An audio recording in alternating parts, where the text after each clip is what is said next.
I wanted to welcome today to my channel, Lisa Marciano. Have I pronounced that correctly? Yes, yeah. Excellent. Lisa is a Jungian analyst and co-host and founder or co-founder of, did I get that right? This Jungian Yeah, Life. yeah, yeah. Yeah, we all created it together. This Jungian Life is the podcast, yeah. Yeah, and that's had huge success. Hmm. And I read an article the other day that said you'd made Carl Jung cool again with that podcast. Yes. Yeah, that was a really lovely article that Yeah, you've someone, seen it, I take it. yeah, yeah, Yeah, that yeah. So that Louis made me Jessel laugh. wrote. It's like, Yeah. thank you for doing I that. mean, was he ever not cool? I don't know. But I feel like you've brought him to the awareness of the masses, because I went to a talk a few months ago about the work of Carl Jung, and it was sold out. And I was Oh just, my gosh. your average person on the street. This wasn't even academics. This was just your layman going. And I was like, wow, there's just this real appetite for this. Hmm. Yeah, you've definitely opened something up. Um, Well, if I can just comment on that, the way I see it is Jung has this kind of perennial.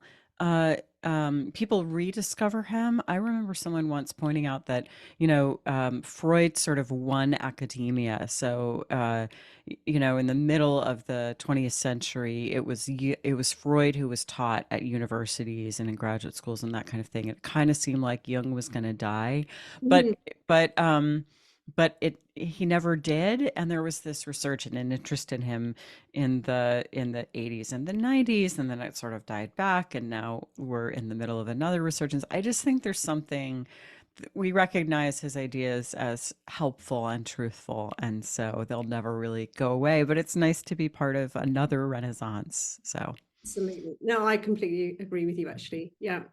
And you're also an author, which is why I wanted to talk to you today. I know you've written a book, Motherhood, is that correct? Yeah. But I specifically wanted to get you on today to talk about your recent book, The Vital Spark. I saw you, actually, my mentors through Creative Mind, I think they interviewed you a mhm. few months ago Yes. about it. Yeah. And then I bought a copy and I read it and I loved it. And it really resonated with me on my own journey of individuation Hmm. and also working with the clients that I work with, particularly women, obviously. And I sort of feel like it's such a must read for women, honestly. Um, just before we get into more about the book, I suppose my philosophy around working with the voice is an outer expression of our inner world. And I think there's often a lot of conflict with our voice because we have a lot of inner conflicts Hmm. around. And that's when I was reading your book, it just made so much sense with what I see, not only with myself, but with other people. But Hmm.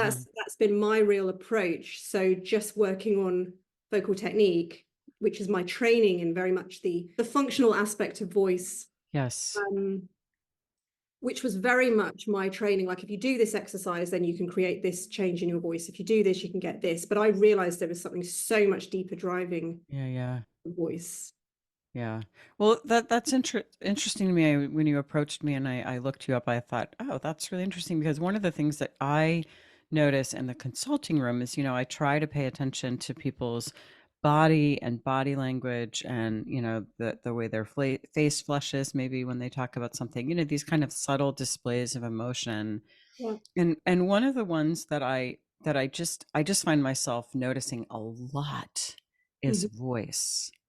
And when there seems to be something obstructed or tight, or it's interesting to me because I can intuitively grasp that there's some correlation between being able to access yourself and being able to speak with a certain clarity and depth and tone, and I can hear those shifts in the session even. So Mm. I don't know really anything formally about it, but I've noticed it intuitively, and so I'm interested in your work. Yeah, absolutely. And it was actually when I was going through, so you're a Jungian analyst, you've got a lot more depth of training than I have. I use this work more in a coaching methodology. But when I was working with Dr. Rob Maldonado through Creative Mind, he was the one that first said to me, Anuska, the voice just is part of the persona. And I'd never really connected that it's very much, we use our voice to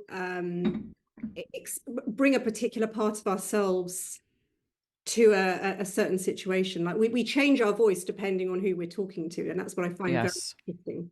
So we'll come to that more specifically. But first of all, I was just interested to know what made you want to write this book? Because I haven't written a book myself, but I imagine it's quite a big undertaking. Quite a lot of your time and energy would go into a book. So was there a particular driving force behind writing this book?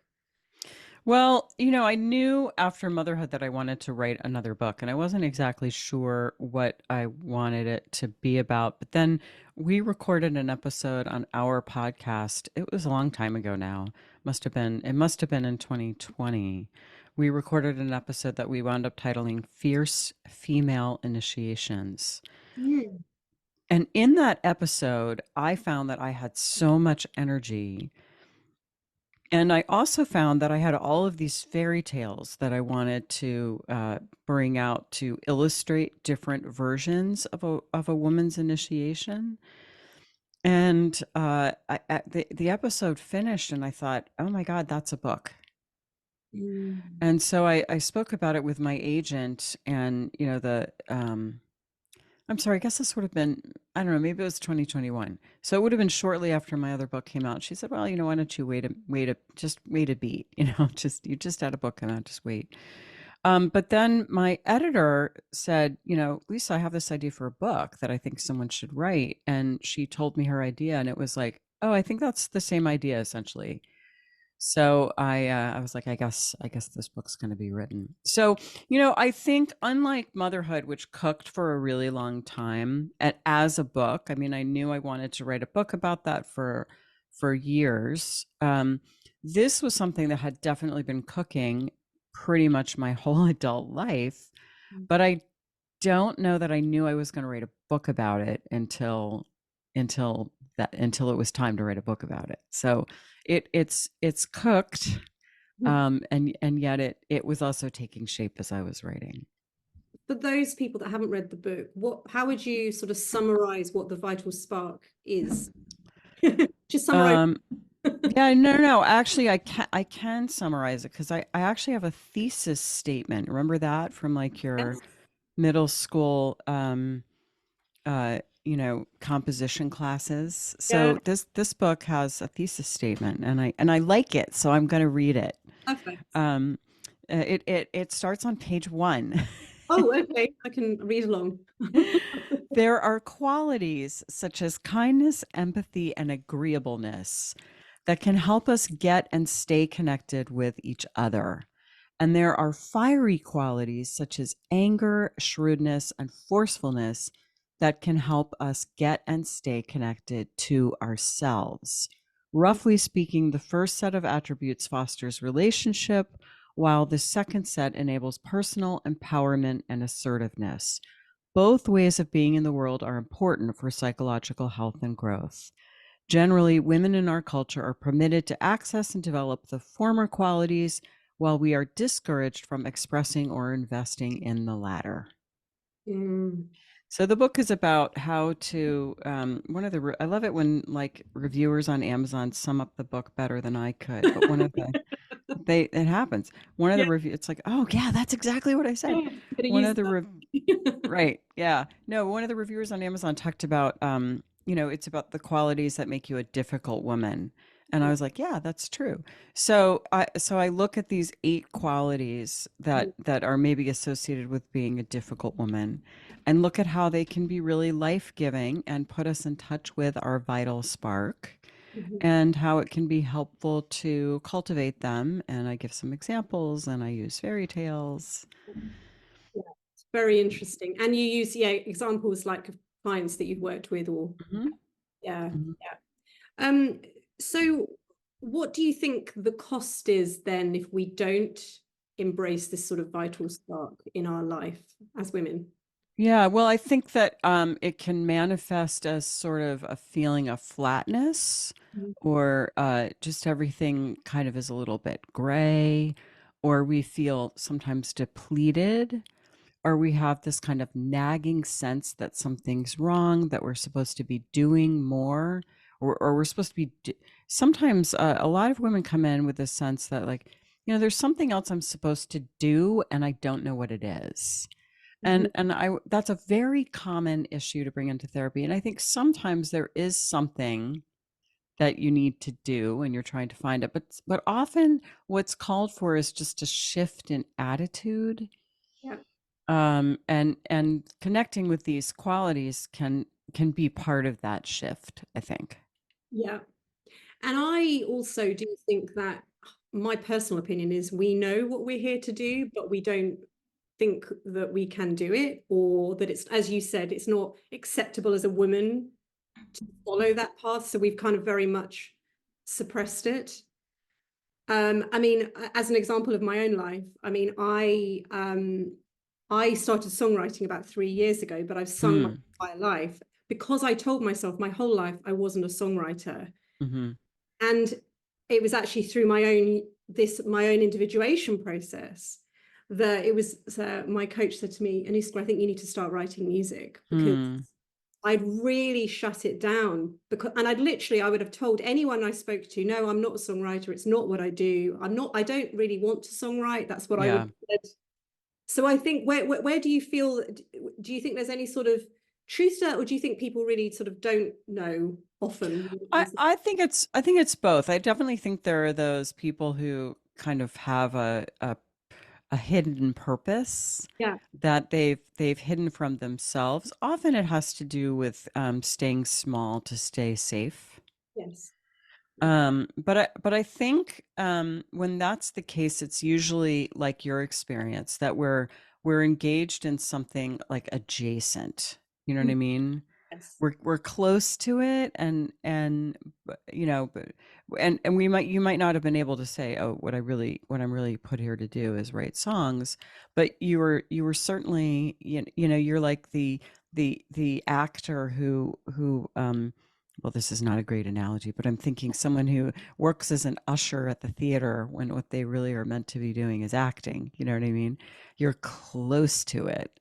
Some Yes. people come in and it's like, well, there's something I'm meant to do. And you say, okay. And you start to explore it a little bit. And a good question. And I would actually be curious if where this lands for you is, what did you want to be when you were a kid? When adults asked you, what do you want to be when you grow up? What did you say? And Mm. it's not that, when you were 5, you said, oh, I want to be a movie star. And that it's, oh, that means you're meant to be a movie star. But it does tell us something about, oh, so you knew somehow that you needed to be in the spotlight, Yeah. or something like that. But some people kind of don't have an answer to that question, or don't have a fruitful answer, or can't connect with the answer that they have in any way. So I think it depends. I think it sometimes is like almost like that Hollywood ending that someone comes in and says, oh, I think there's something I'm meant to be doing. And we spend some time, and then it's like the clouds part, and it's like, I need to write music. I, Mm. I've, I've had versions of that, Yeah. but a lot of times it's a little more subtle, and it's Yeah. more like a new attitude. I think it's very interesting what you just said, though. Have you read the book The Artist's Way by Julie? Yes, Yeah. I have. Yeah. She talks about the shadow artist, and actually a lot of what you just mentioned, I think, can often fall in that sort of shadow artist role that we play. And as you say, we get very close to what we're meant to be doing because it's safer. So for me, it was singing other people's music. That was safer than writing and performing my own. And this isn't to diss singing other people's music, but it took me probably 10 years to realize there was safety in that. Versus when I write my own music, my own lyrics, and I perform it, there is nowhere to hide now. It's probably very similar to writing a book. I imagine I have hmm written a book. It's very hmm vulnerable when you put your creative work out there. hmm Yeah, I would think for me, it would be like way more vulnerable, because there is something really vulnerable about sharing your voice with people. I mean, at least when people read my book, like they're sometimes thousands of miles away, and I don't have to watch their, them read. I don't, if they don't like it, I don't have to know about it. Yeah. Well, that actually is a perfect segue into then the voice. And one of the things that I really wanted to talk to you about, because for me, when you talked about the 8 sort of outlawed energies for women, I suppose I would put them potentially under sort of 2 rough umbrellas. One more around sort of being more authoritative and assertive in life, and one more connecting to our more emotional, sort of passionate, more Mhm. creative self, maybe. And that's what I have really seen with voices, women's voices, Mm. particularly the authority side of. Yes. And you talked about things like ruthlessness and shrewdness and anger. And when I speak to women, they will say to me, these are women in, very successful careers, but they realize that their voice isn't matching this more prominent role that they have, and the voice isn't sort of, there's a mismatch. And then they come to me and they say, right, I want to find more power in my voice, I want to find more authority in my voice. When we actually start to do the work, it emotionally gets so uncomfortable for them. Hmm. Hmm. There's a real resistance. And in fact, one client said to me not that long ago, she said, I don't want to take up space, I don't want to draw attention to myself. And this is a Yeah. very successful career. So I'd love to know your sort of thoughts on that and what you've seen in your practice with your clients as well around voice. Yeah. Yeah, well, like I said before, it's something that I really notice, and I think it's interesting. Like women's voice. I have a colleague who's written something about it actually, but women's voices and just like our actual voices, whether or not we're heard, whether or not we're heard in conversations. I'm thinking about, Elizabeth Holmes, who seemed to cultivate this preternaturally low voice, Yes. perhaps to kind of carry more authority. We can be accused of being shrill. And of course, it's an interesting kind of physical attribute, the voice. It's a little bit like stature. If you're trying to carry authority, especially in a kind of male oriented space, the fact that we're more likely to be smaller than the men in the room, and that our voices are at a totally different register kind of brings with us this immediate disadvantage. And I think there is something about women's voices. Just I mean, I see this repeatedly. Some of it's the voice, but some of it's not, because some of it's taking place in written form. Well, it really is true that sometimes women will say something and say something and say something and say something, Mm. and then a man says the exact same thing, and other people go, "Oh, wow, Yes. I hadn't thought of that." I've seen that happen so many times. So, I'm curious about the subtle way that the voice is an expression of an unconscious, or maybe I should say that the voice expresses kind of unconscious tensions Yes. and unconscious, unmetabolized fears. Yes. There is this kind of direct link with the unconscious. So you said before it's part of the persona, and I think that's true. And it also, in a way, our voices betray us. They betray, and I don't mean that really in a negative sense, just in the sense that, just like the expressions on our faces, for example, or our body language, they communicate something unconsciously that we often are not even aware of. And I would suspect that when doing voice work, just like if we were going to do kind of body work, um, you can sort of probably use it as a hack into the unconscious, 100%. Yeah. so that, if, for example, if someone's very stoop shouldered and you suggest they try, standing up straighter, just that act in the right environment is probably going to bring out feelings of vulnerability. Yeah. that they may not have been consciously aware that they were reacting to. But Yeah. when you start to bring awareness to it, when you start to bring consciousness to what are you doing with your voice? What are you doing with your body?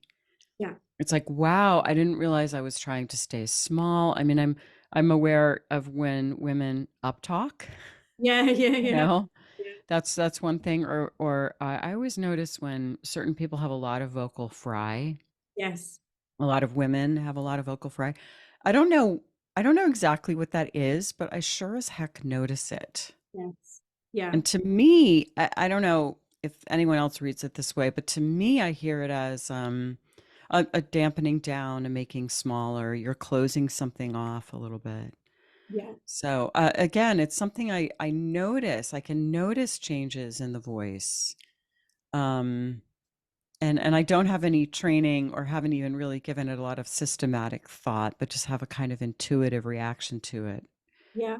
working with women. What I see, and it's interesting that you sort of just mentioned this as well, is that women just are so disconnected to their voice Yeah. that, as you say, they're not even aware. So, very common examples of how people, what I would call shut their voice down. Ah. There's a lot of tongue tension, so the tongue will retract and pull back. They don't open their mouth, so the jaw stays kind of closed and tense. Hmm. The breath is very shallow, so they can't power the voice. And Hmm. there are all these kind of subtle ways. Most people wouldn't have a clue that their tongue is tense until you start working the tongue. It sounds a bit weird, but it's actually integral to articulation. Hmm. The jaw has to open, the lips have to move for our voice to come out.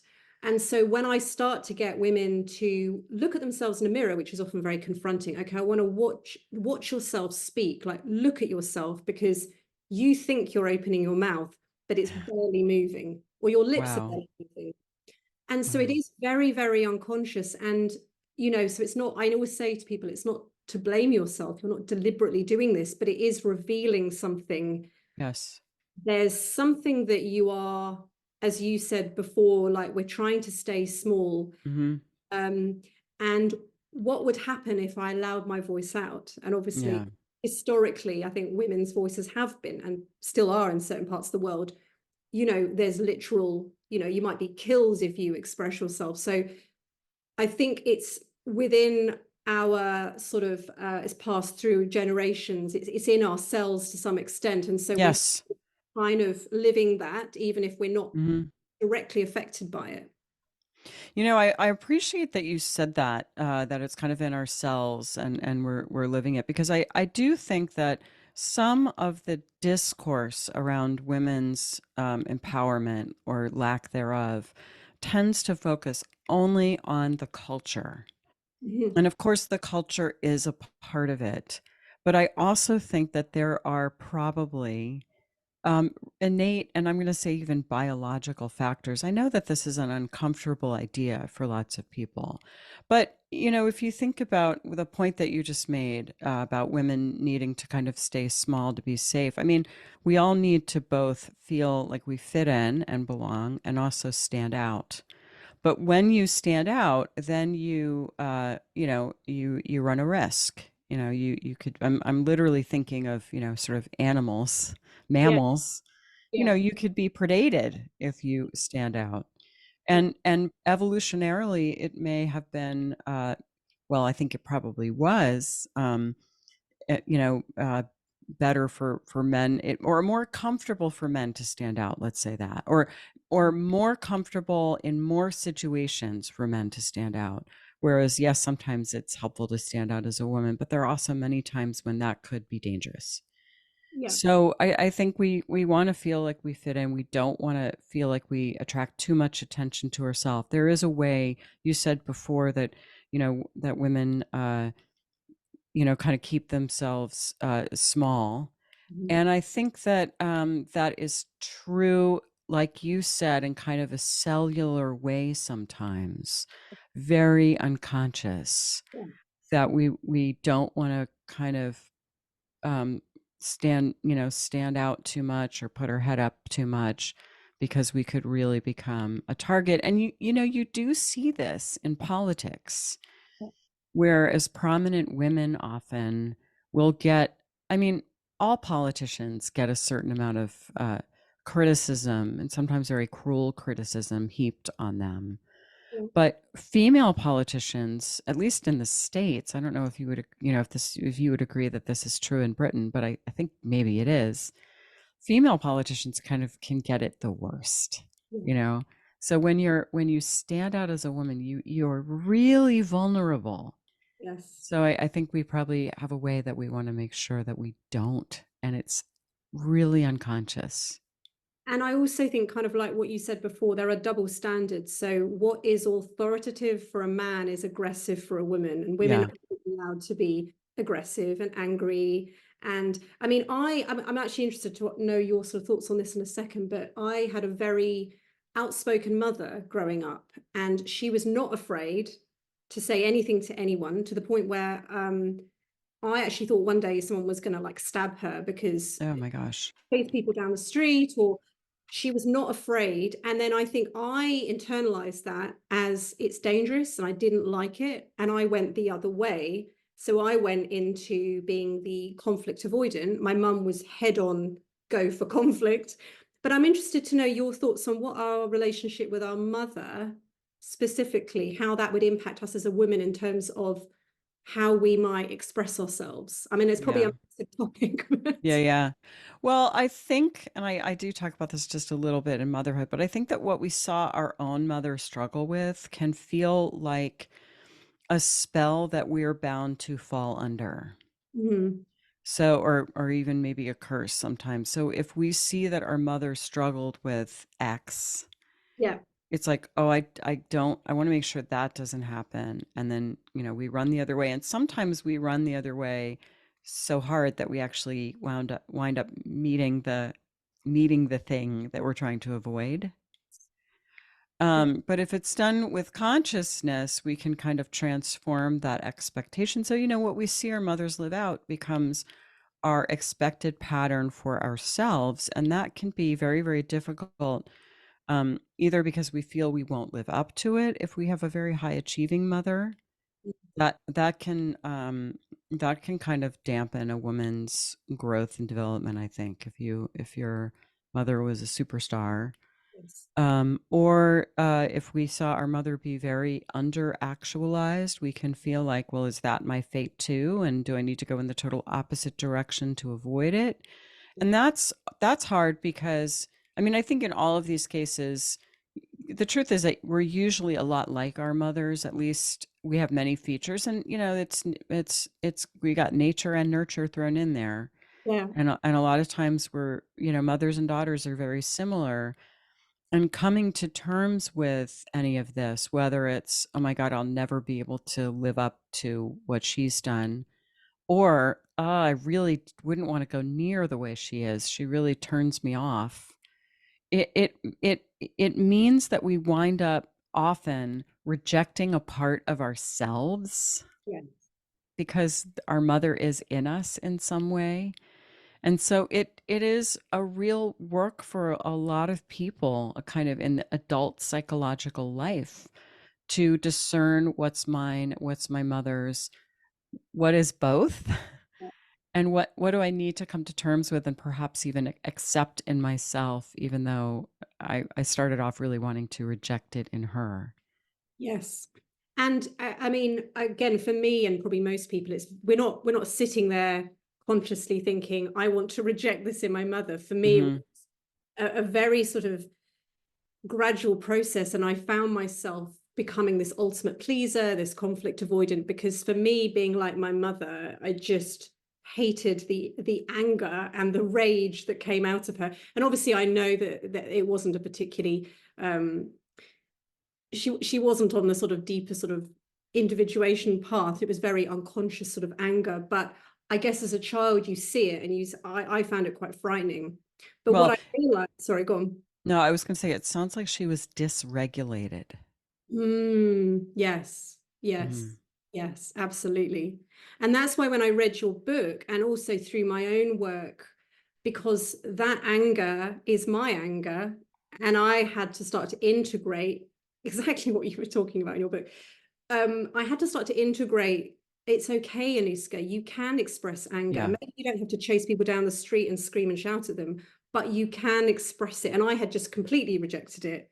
But then Hmm. I wasn't really rejecting it because it was manifesting in other ways, Sure. in my Right. body, Exactly. in my voice, coming Yep. back to my voice. Right. Well, anger, I mean, emotion and voice is really interesting, right? Because I mean, I think it does really, we do really uh, communicate a lot with our voice. You know, what I was going to say about the dysregulated anger. I mean, I talk about anger in the book. There's a chapter on it, and I think that anger is really hard for women. We often feel guilty when we get angry, but the truth is that we often also aren't deeply connected with the wisdom of our anger.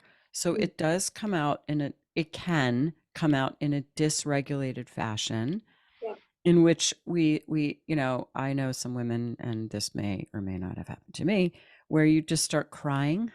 You're Yes. angry and you just start crying because it just feels like, how do I say this and be taken seriously? And it just turns into tears. Yeah. Or it's incredibly shrill, or it's passive aggressive. My wish for women is that we can kind of connect with it, recognize anger as kind of a mysterious chthonic power that arises from deep within, and use it choicefully and in a um, kind of well metabolized way, because you need, I mean, anger is very clear. Anger lets you know when your boundaries have been crossed. It's important, Mhm. and it can be transformational, Yeah. but we need to do some work around integrating it so it doesn't come off as dysregulation or as like an incredibly kind of blunt instrument that we wield very clumsily. Yes. Absolutely. Yes. And now, I mean, it's brilliant to hear you express it like that, because I 100% agree. And obviously, as a child, I didn't know that, Hmm. that was what I was witnessing. So Right. as a child, you just think, I don't like that. I don't want to Yep. be, and you don't understand it and Yep. accept it. Anger is dangerous, And period, full stop. what I Hmm. find with, and I'm interested to know, not necessarily from a voice perspective with you, but just more generally, do you think there's some sort of truth? What I have seen is when we reject, say, extreme anger, as I did, we also reject the more subtle elements of anger. So even things like resentment or frustration could we feel guilty then for feeling Hmm. any kind of element of anger. And what I see with women when they, like myself, had rejected anger for a long time and they're very unconscious of it, is they equate angry with power in their voice. So if I step Hmm. into a more powerful voice, that might come across as I'm angry, because often I will give to women a cue to get them to access that part of their voice. I will say, I want you to sound aggressive when you say this, because it just, for me, it literally just brings the vocal folds together in a more complete way. Hmm. And it's very uncomfortable. Whereas if I just say to them, I just want you to be a bit more assertive here, that doesn't really cut it for them. Hmm. Yeah. Yeah, I think that's true. I think there is one of the things that I've noticed about the book is when I've spoken on it to people. First of all, I had someone tell me that oh, I really love the book, and I brought it to my book group, and talked about it a little bit, and they were like, oh, I don't want to read that. I don't want to read about becoming aggressive. Um, and I had a couple presentations where someone said, but it was very similar both times. Someone said, well, I really like everything that you're talking about, but I could never be. So Yeah, the eight qualities, maybe I'll just mention the eight qualities, because I think they, yeah. what you're talking about when you say aggressive, it's like some of these may bring up feelings in people. So it's disagreeableness, Yeah. shrewdness, trickster, Mhm. desire, sexuality, rage, authority, and ruthlessness. So I had one one presentation where someone said, well, everything I'm okay with except for ruthlessness. I think we should never, that's a terrible quality. We should never encourage people to embrace ruthlessness. And I understand that it feels very outlaw. Yes. It feels like very transgressive to say that we ought to learn how to be ruthless.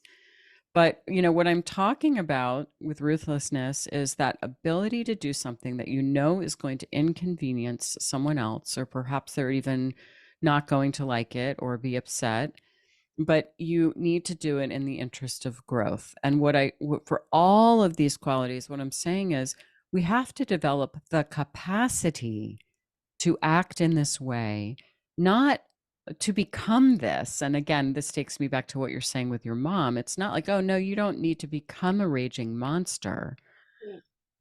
like it sounds like your mother may have been at times.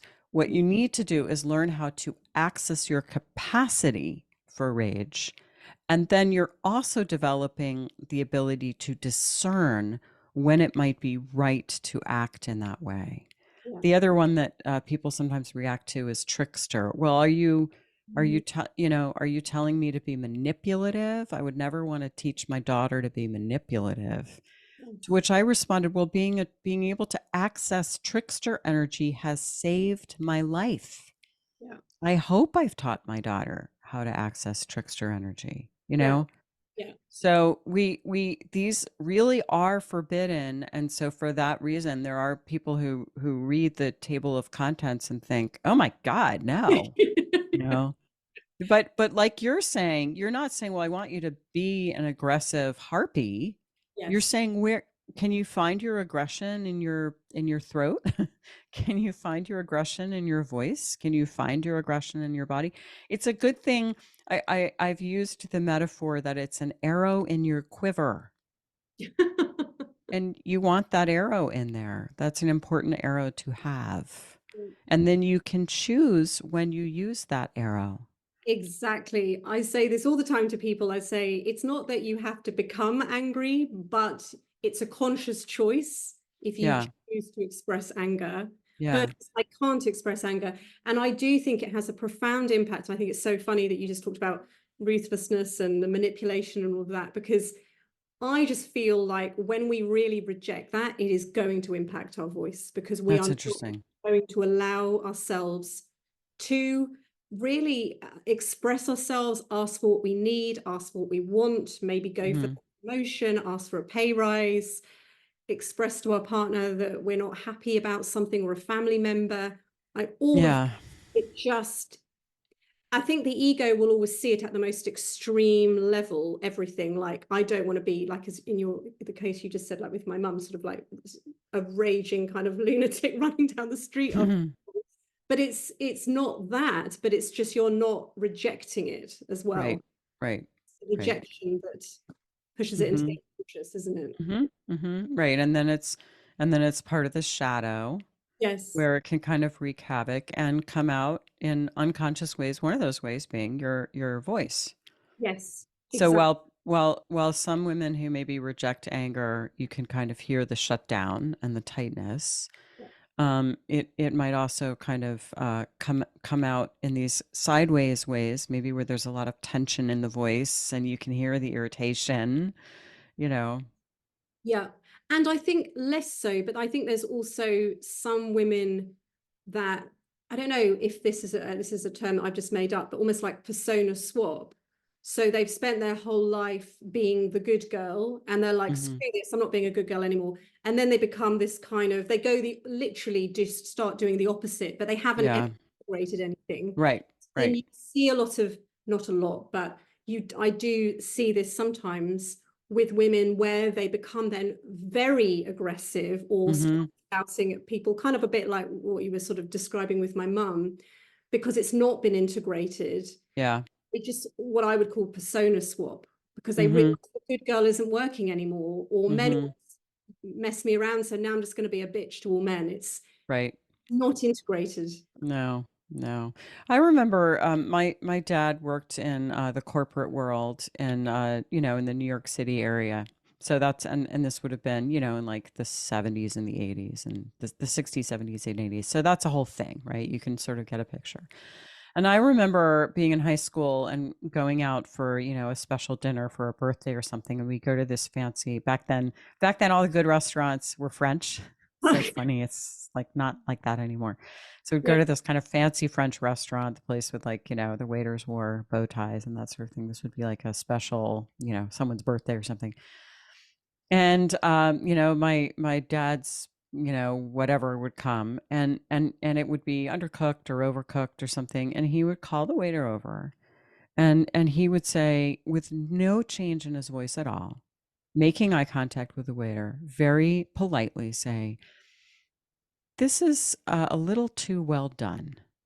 And the waiter would say, "Certainly, sir," and whisk it away. And I would be like, my jaw was on the floor because I was like, how, like, I can't imagine A, feeling entitled to do that, you Mhm. know, B, feeling, B, being able to do it with that, like, and again, some of it was his voice, right? He just, there was no emotion, there was no apology, there was no anger. It was just, and, you know, somehow that's kind of, and I know, I mean, a lot of men feel, I think men feel more comfortable doing those things than women usually. And by the way, it's, you know, my dad, it's not like he did this every time, right? It's not, it's, you know, it's, but, you know, the something about the dinner was not to his liking and he wanted it fixed. And it Yeah. was just, to him, it was like matter of fact. Whereas, I mean, they could have like brought me the wrong dish and I probably would have eaten it. You know what I mean? Okay. So, yeah, and there's a story in the book about that acquaintance of mine who went in to have a like dental work done, and the dentist started drilling a totally healthy tooth, and she didn't say anything because she didn't want to embarrass him.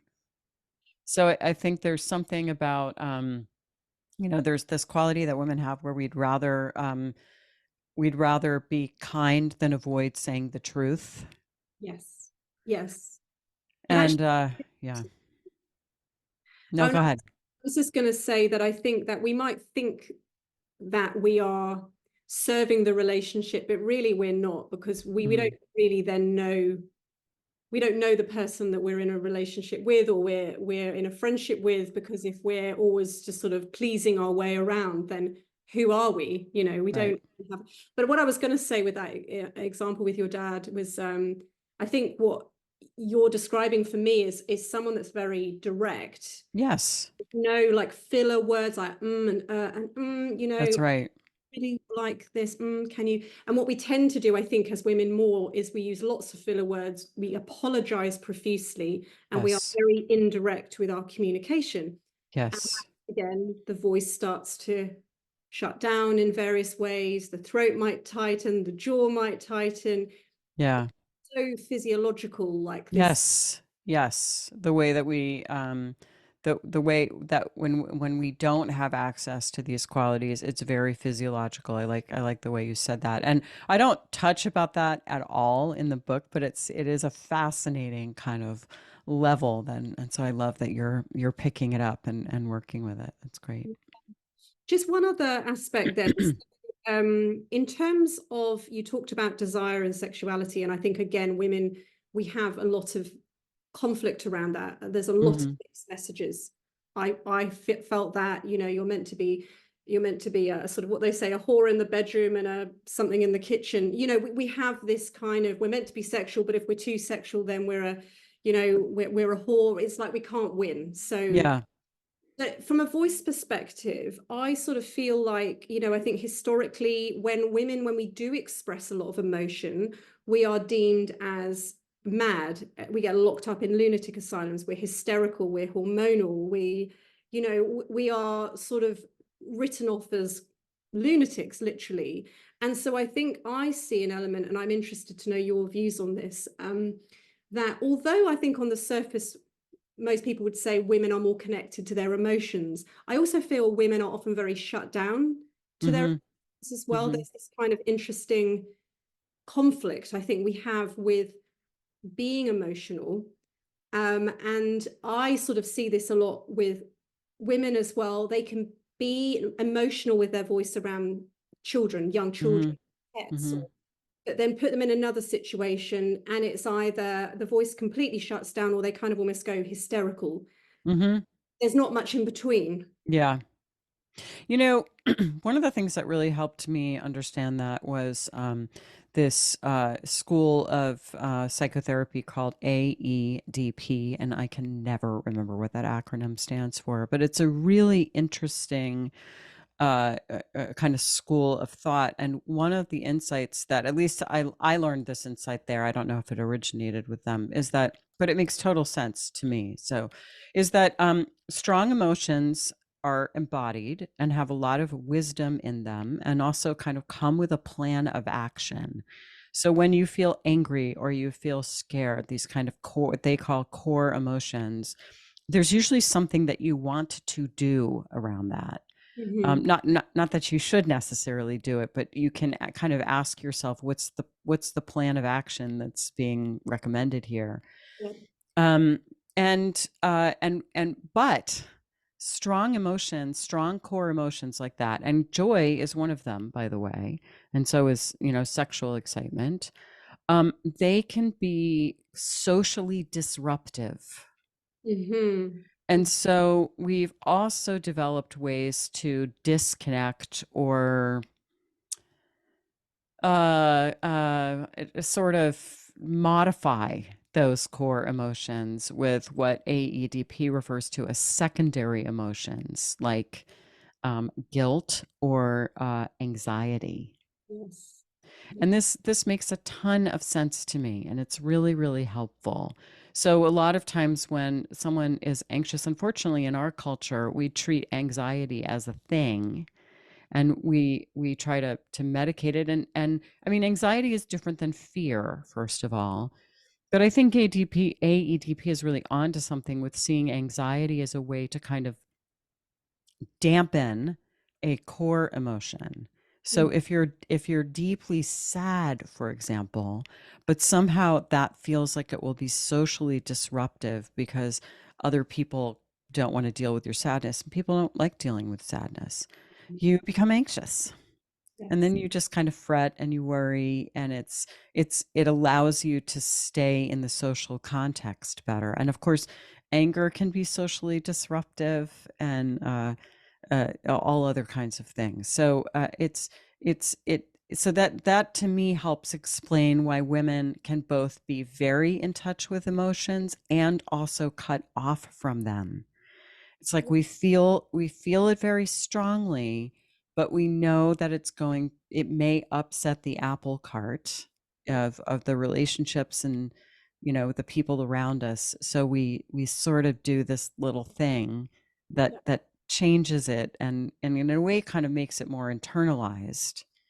But Yes. but then we're sort of split against ourselves. We're kind of defending against feeling, which Yes. brings with it its own symptoms.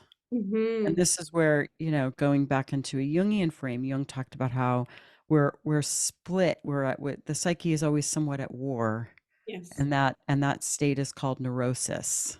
Mm. So, And I think coming back to the voice, I think then we are one of the two things that people want most help with is one sounding more authoritative and mhm, one sounding more expressive. And for mm, me, the expression is around emotion.